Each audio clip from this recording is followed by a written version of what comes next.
Uh, nowadays, people feel like the best way. What? I don't know why I'm laughing. People feel because I'm reading. Nowadays, people feel like the best way to settle disputes is go to social media and post everything. And even when you guys are really friends, what is your opinion on that? I don't agree. I mean, social media, man. It's like you'll never solve anything on social media, because first of all, you have this entire group of people who only know as much of the situation as you put out there, so they don't really know the whole story. So maybe you're looking, I don't know, people who post their issues on social media or who post their problems there and hope that maybe people actually get resolved. I don't know, maybe this is social media court somewhere where people actually get resolved. But I'm personally not for it, because you're going to definitely have people who are going to feed into your ego or your perspective, and you're going to only look at things from your point of view, or you're going to have people who are going to be like, you know, who are going to bring you down, and you're eventually going to like feel bad about it. But at the end of the day, I think that if it's a friendship or a relationship that you value, you have to look at it and be like, okay, am I willing to lose this person by putting this thing over social media, or is there a chance that we can actually fix it? You know, and how do you want to fix it? Do you want to fix it in the social media courts, or do you want to fix it with your friend? You know, So what do you think I should, if I have a friend and we have an argument and they do exactly that, what do you think I should do? don't respond because you're just feeding into it. Just let them post and have their field day. And have them back as friend, or just forget about the friendship? Or Yeah, I mean, at that point, we're not friends anymore. Shit.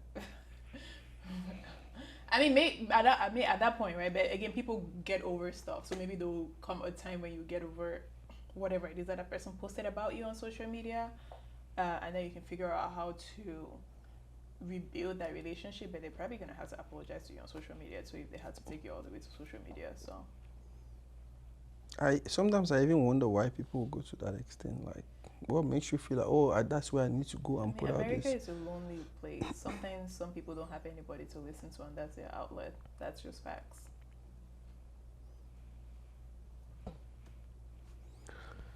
Two-Face Idibia. I love him. Yeah, he has about 400 kids with about 600 women. I'm not against that. He has 400 kids. No, I'm just saying That's a lot of about kids. Okay. with about 600 different women. I'm not against He that. has 600 women. No, I'm just saying about. Okay. And then, but he's married to the wife. I like the wife. Somebody who's He has multiple wives, or he no just no has, one. he has one wife. Yeah. Okay. And the lady has been there for him from when he was nothing, from when he was still drinking gari and all this stuff. Even when he went out, cheated, had many other kids, and the lady was there. But right now, what is trending is another cheating case from Two-Face. Okay, so if he has a bunch of kids with like a bunch of different women, and the woman has always been there, is it that they have an open relationship? I don't think so. I don't think so, because from what she was saying lately with the affair, the latest affair, she was saying, hey, I've tolerated this enough, I've been by you, supported you, and blah, blah, blah. I don't know why you continue to do this. You claim this lady is just your baby mama, you're going there to spend, even before, like, she was just going to be like, oh God, I don't even know how to put it. I think that, like, especially in Africa, right, we do have polygamy as part of our culture. That's facts. But if you're going to get into a relationship where it's an understanding from between both of you that it's a monogamous relationship, and then he goes out and he cheats, he said, I don't know how many kids he has or how many different women, and you continue to stay there, I know that it's hard, right? I don't know why she continues to stay, but one of the things, at least to me, that I'm seeing is that you're telling this man that that behavior is okay because he does it 1, 2, 3, 4 times and you're there. You know, what's going to stop him from doing it the 6th or the 7th or the 8th time? Because you've always been there. And why are you using 5th and 6th? Two-Face is probably at the 2000 or the 10,000. I feel like you're exaggerating, man. No, seriously. That He guy. has 2,000 kids? No, not 2,000 kids, but he has many kids. But with cheating, I think he should be like Yeah, and I think that maybe Two-Face needs to be honest with himself too now. It's like he's probably not a monogamous person. He probably wants to be in a polygamy polygamous relationship. And so that's maybe a conversation that he needs to be. I mean, I think at this point he has made it clear what he wants. But the woman too needs to be honest with herself and be like, is this something that I'm willing to deal with, because this is the man that I have, and from what he's showing, he's not going to change anytime soon. So if you keep tolerating that behavior, you're almost sending a message to him that it's okay. Yeah. You know. So, yeah, it's like what you tolerate, you promote. What you tolerate, you promote. Says my boss, Alieh Kimbeng. Would you advise a friend to go back home and get married to a man and bring them over to America? Whatever fills your bucket.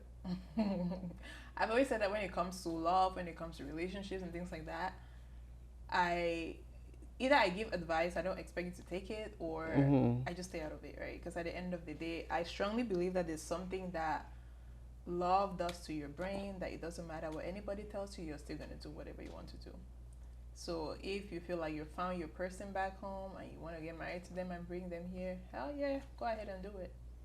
So the bad part of that whole thing is you go back to Cameroon, you get married to a lady or you get married to a guy. He comes here, do 2-3 years, sometimes get you pregnant, and before you know, they disappear into thin air. Those are ungrateful people now. Those are ungrateful people. But I think that the other side to it too exists, where a man or a woman can get married to somebody in Cameroon and bring them here. You almost feel like you own them, even if this person goes to school, you know, works hard and is able to establish something for themselves. And then let's say that at some point that relationship is no longer working for that person and they want to leave, and you're not going to let them leave because in your head, oh, I brought you here, so I owned you. But it's also like a very, I don't condone that mentality. It's like, yes, you brought that person here, but that person has probably put in the work to almost get to wherever it is that they are today. You know, you give them that head start, but it doesn't mean that you own that person, or that every single thing that they do, they have to bow down and kiss your ass. So no. But then people who just do it, who use you to come here and then disappear, those are ungrateful people. So there's like there's two sides of the coin. Have you taken your vaccine? Yes. You haven't taken your vaccine? What is your take on the vaccine? Oh, what? The vaccine, especially with so many people saying, I'm not going to take it for these reasons, I'm not going to take it. I mean, why did you decide, you know what, I'm going to take it? I mean, because it's I do believe in science. It's a vaccine. You know, you've taken, I've taken other vaccines before, right? So why this one any? What would you challenge this? Well, I guess this one is probably different because people feel like it was rushed. But you know, the FDA has approved, I think it's a Pfizer one, and it has been through like clinical trials. They probably did it in a fast pace, and you can clearly see results of the effectiveness. So, I mean, I do believe I should take the vaccine, but I do hope that a lot of people take it in a way that herd immunization kicks in, that it's able to protect even the people that have not taken it. Is there any Cameroonian you feel is not celebrated enough? Any Cameroonian is not celebrated enough? Me.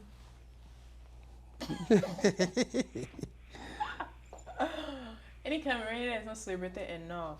I can't really think of anybody. Honestly, I can't think of anybody. How do you have any Cameroonians you look up to as maybe role models or anything? No. You don't? I don't really have role models like that per se in general. Okay. I have, it's like I could have, it switches based on what it is that I'm trying to do in my life at that point, or what I'm interested in. So for example, if I'm maybe trying to write a book, right, I'll look at somebody who has written a successful book and just try to learn about them. If I'm trying to learn more about investing or things like that, then maybe somebody like Warren Buffett can become my role model for that time frame. But there really isn't somebody that I'll be like, oh my gosh, I look up to this person, they're like my god, my idol. No, I don't have that.